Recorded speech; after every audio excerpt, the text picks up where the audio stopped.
Hello, everyone, and welcome back to another lesson with Miss Horn. Today, we are going to start talking about the maritime empires specifically. So, we're going to look at the establishment. How did these maritime or sea based empires get their start? So, that's where we're beginning. We're going to look at how these Europeans were able to establish trading ports along Africa and Asia that made them extremely profitable and led to the evolving and the building of these global trade networks. So they obviously did it for quite a few reasons. We're going to explore, you know, the fact that they were driven politically, religiously, and economically to grow and expand their territories or their spheres of influence, and how they used a variety of labor systems and economic systems to be able to do that. We're also going to look at the disruption and restructuring specifically in Asia and also in Africa as these networks began to establish and expand. And then we are going to look at, as I mentioned earlier, the different types of labor systems that presented themselves in the Americas. So let's get started. So where we last left off was, the establishment of trade networks in the Indian Ocean, by these by the land-based empires, but also at the end of the Middle Ages, you saw this opening of the Eastern world more and more. Well, in the 16th century, the Portuguese, Spanish, and the Dutch merchants began to, participate more in the Indian Ocean trade via the Indian Ocean. This was because trade was much more profitable in East Asia because of the luxury goods. We looked at porcelain, spices, and textiles, and also silk. And then by establishing these trade routes via ocean or sea-based trade routes, meant that they were cutting out the middlemen. They were cutting out the significant increase of, fighting, wars, conflict. So that also meant that because you were no longer, going by land, that you were going by sea, that all meant that, trade and smuggling and piracy were extremely common. This wasn't new, and contrary to Pirates of the Caribbean, piracy was not just in the New World. It was in the Mediterranean. It was in the Indian Ocean. It really was a worldwide business. The Portuguese were actually the first to start building and establishing trading posts throughout the Indian Ocean, specifically in Macau in southern China. So this is all of the green pieces of this map are the Portuguese trading posts that they had established. So specifically, we are talking here in the Indian Ocean, and we'll eventually move to the Americas. So, as the Portuguese set up the trading posts along Africa's coastline, they began trading enslaved Africans in exchange for gunpowder and cannons.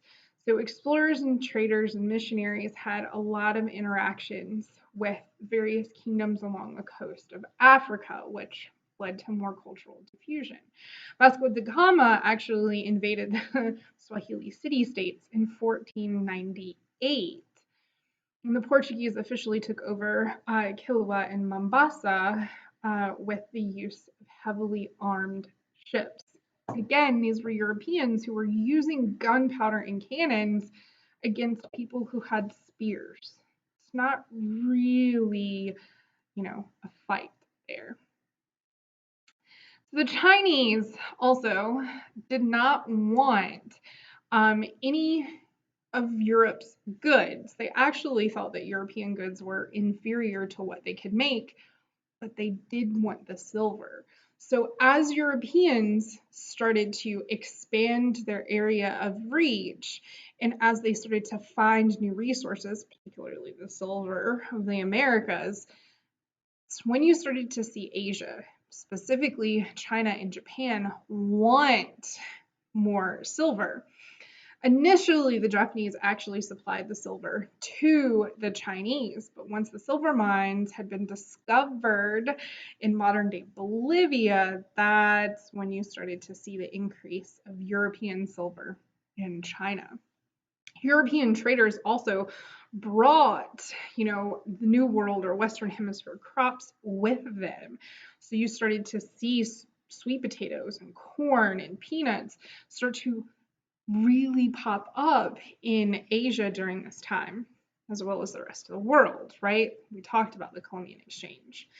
You also started to see more and more Catholic missionaries or Christian missionaries arriving at trading posts along the Indian Ocean.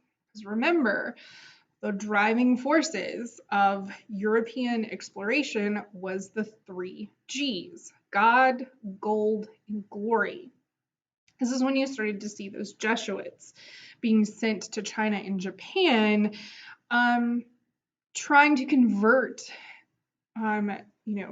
Asians to Christianity. Eventually, the Jesuits would be expelled from these countries because China and Japan would take an isolationist approach, kicking out the rest of the world.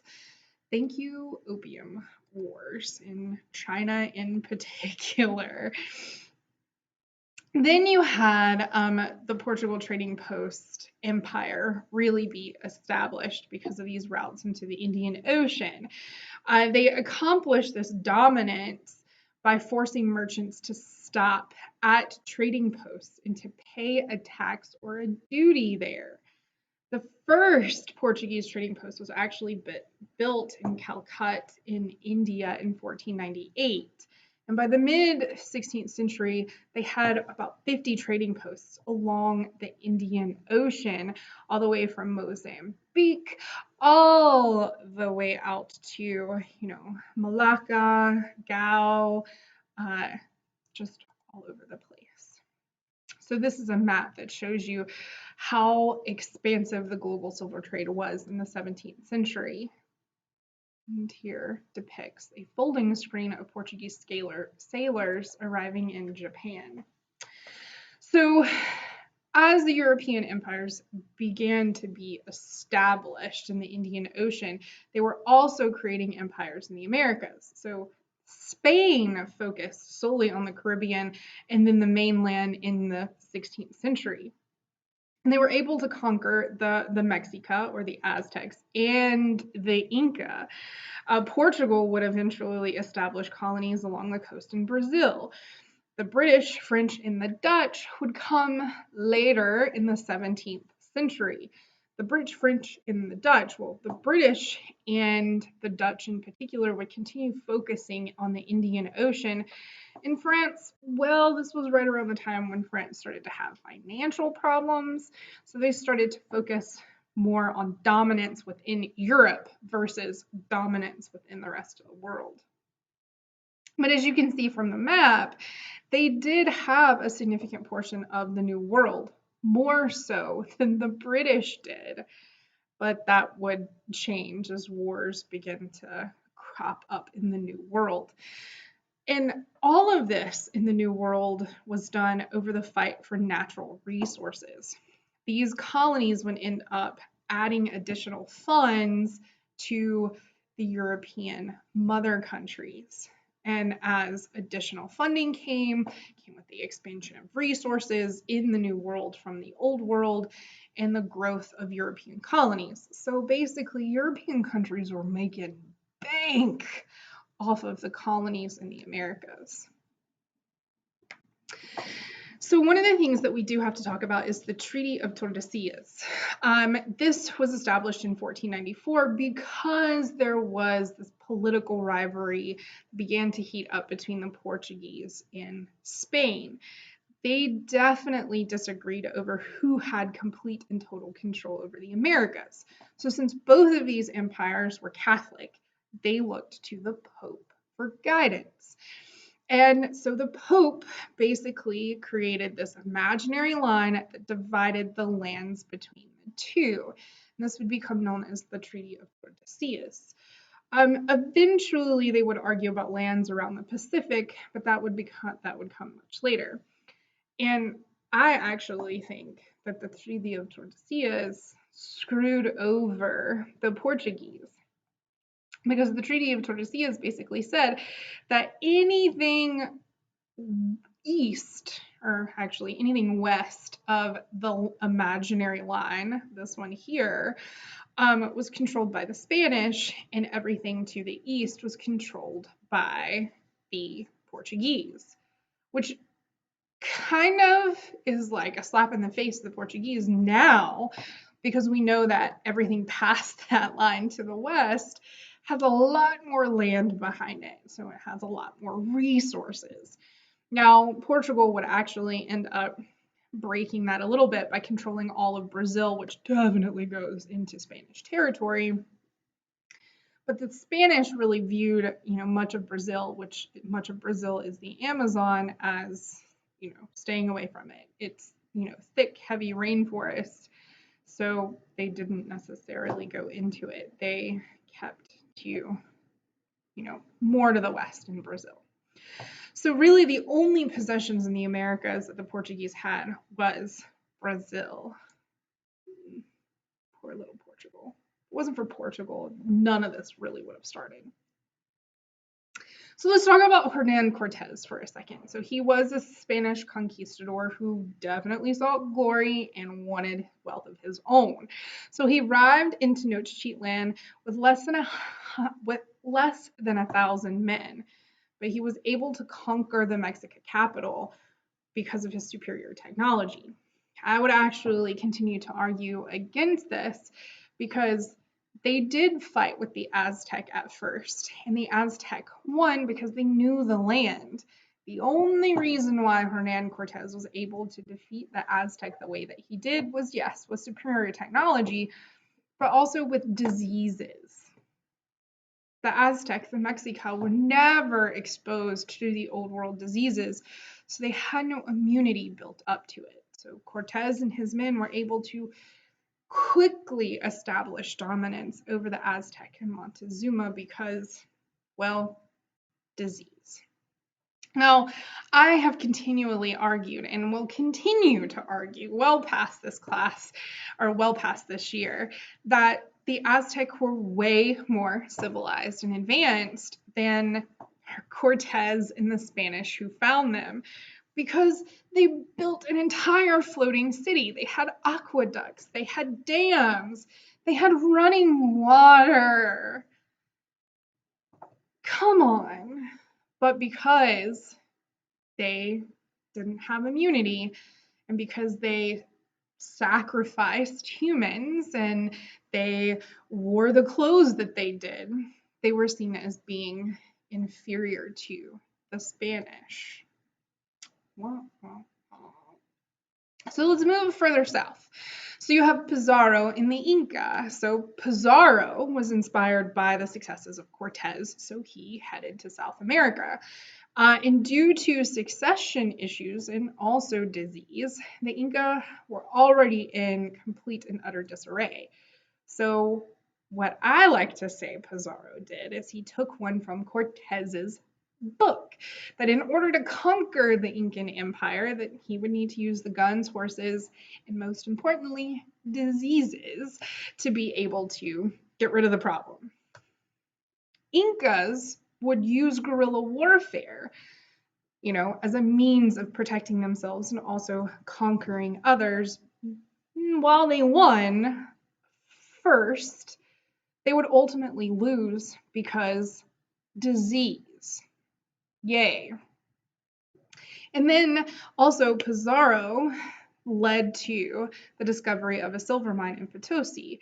And that's how the Spanish were able to manipulate the Incan Matilla system to force Incans to mine the silver for the Spanish Empire. So this is what led to the era of what's called the Great Dying. And we started to have this conversation in our last discussion, but this is one of the biggest impacts that the Europeans had on the New World, because these deadly diseases would come in and wipe out 60 to 80 million natives like that. They didn't even have to do anything. It wasn't even because of warfare, it was because of diseases. Now, this number would continue growing because the natives started fighting back and they started to starve. They started to die because they would rather die than to continue being forced into slave labor.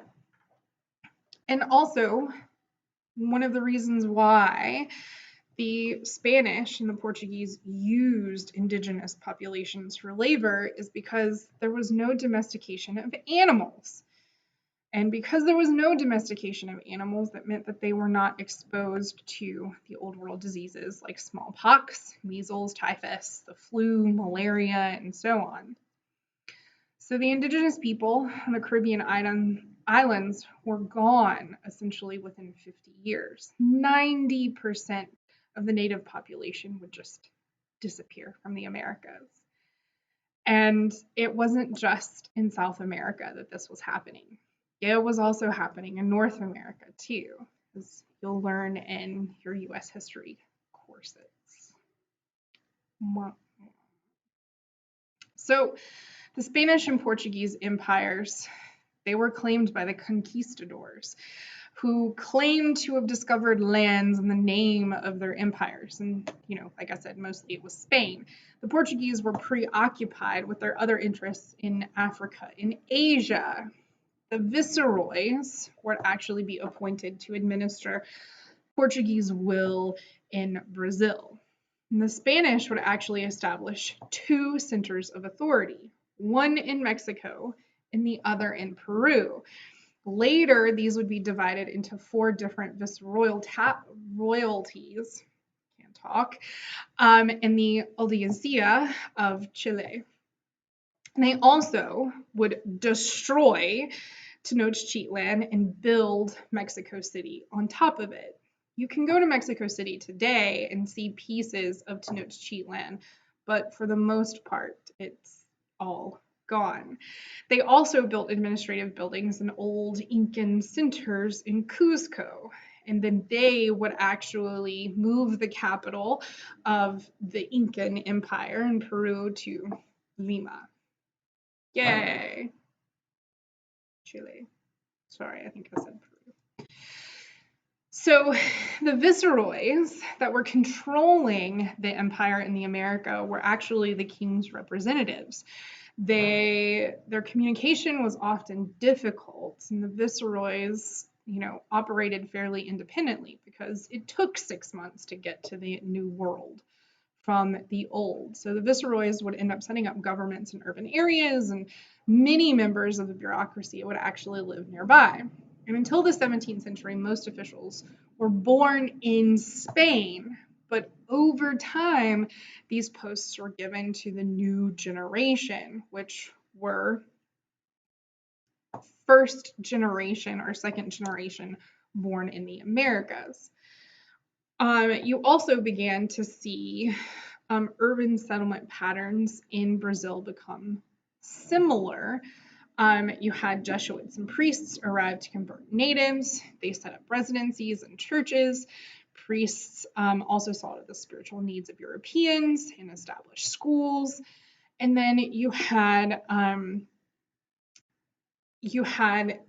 close contact with priests from, converts, and eventually the priests, would protest Spanish exploitation, as evidenced by Father Hidalgo in Mexico. So due to the presence of the Incas in Mexica or Aztec, the Spanish and Portuguese colonized the wealthiest lands in the New World, and they would establish cities and churches and universities well before the British colonized North America. And the wealth was in commercial agriculture and silver mining. This is where you have the emergence of the encomienda and the hacienda labor systems. These were large estates that employed native workers, and it was basically just another form of slavery. So that's the New World. I do want to point out that it's very important to understand that the Spanish and the Portuguese had the wealthiest lands, and they also established a lot of things before the British colonized North America. I mentioned that St. Augustine in Florida is technically the first successful European colony in the New World. But in history class, we say Jamestown because the Spanish would eventually be forced to give up everything that they had to Britain. So the winners write history. Got to be careful with it. All right, so let's take a look at, the maritime trading networks fostering growth in certain city-states or certain states in Africa, specifically the Ashanti and the Kingdom of the Congo. So where are these two at? Well, obviously they're along the west coast of Africa, as seen by the map here. So the Ashanti were a dominant ethnic group in the 19th century in what is Ghana today. There are more than 2 million members that are concentrated in south central Ghana. The political, military, and spiritual foundations of this Ashanti nation date back to the first Ashanti king. He would forge an Ashanti union that brought together many different subgroups from roughly 1670 to the 1690s. He is the one that would build up the capital and establish a center. And he created a legend that would, legitimize his rule. And he began celebrating Odwara, the Yam Festival, as a symbol of national unity. And under him, they would begin defeating and conquering until the early 17th century. And over the 18th century, the Ashanti would conquer a lot of the surrounding peoples. So one of the things that is most significant about the Ashanti is that the Ashanti could trade directly with the British. They would exchange guns and other European goods for gold and slaves. This is where we start to see the emergence of Africans exchanging their own brothers, other Africans, for British or European goods. And they did this because, one, they were creating a vast amount of wealth for themselves, but also the system that was already in place in the Ashanti and in a lot of tribes throughout Africa is that in war, they would capture the conquered people and eventually, the conquered people would either be assimilated into society, and if they couldn't, they would continue to be slaves. And if they couldn't, then they would sell or trade the conquered peoples to other tribes, and in this case, to Europeans. Because of all of this, the Ashanti were able to, thrive, and they prospered, and their culture flourished. They became famous for gold and brass craftsmanship, for wood carving and furniture, and also the kente cloth, which is seen here, and a faux pas by, the House of Representative Democratic people for wearing kente. Yeah, we can talk about that otherwise. But the kente cloth is still one of the most culturally significant things that the Ashanti would able to come to develop. And although the Ashanti did maintain some of their traditional beliefs, Muslim traders and Christian missionaries won some of the converts among them to their respective religions. So this is a video about that. Now let's talk about the Kingdom of the Congo, and we're gonna watch a little video here. The Kingdom of Congo was one of the largest and most powerful states in the southern half of Africa. From the capital, Mbanza, Congo, a densely settled and well-administered city lying south of the Congo River, a king presided over a highly stratified society that covered some 50,000 square miles. At the heart of the city stand the ruins of a building constructed in the middle of the 16th century. It's one of the most important architectural remains in the history of sub-Saharan African Christianity, a striking symbol of the transformation of the religious beliefs of this great African kingdom. It's the Cathedral of South Salvador.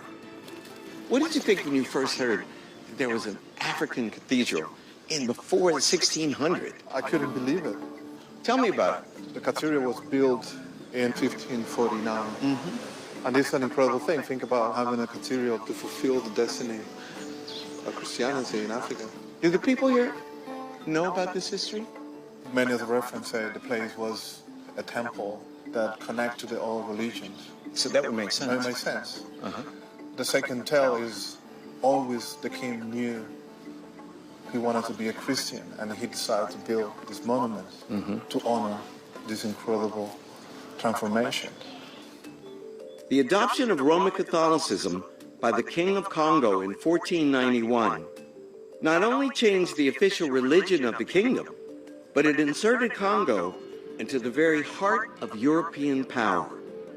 At the beginning of the 17th century, a summary of world rulers prepared in Florence for the education of Prince Cosimo de' Medici listed the leaders of the world's great kingdoms. Alongside the monarchs of such great powers as England, France, Japan, and China was King Alvaro II, the King of Congo.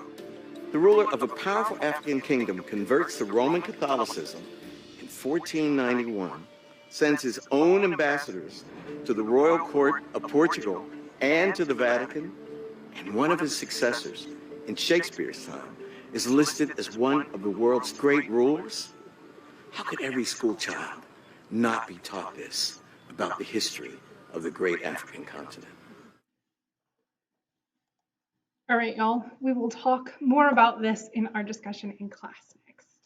Bye, everyone.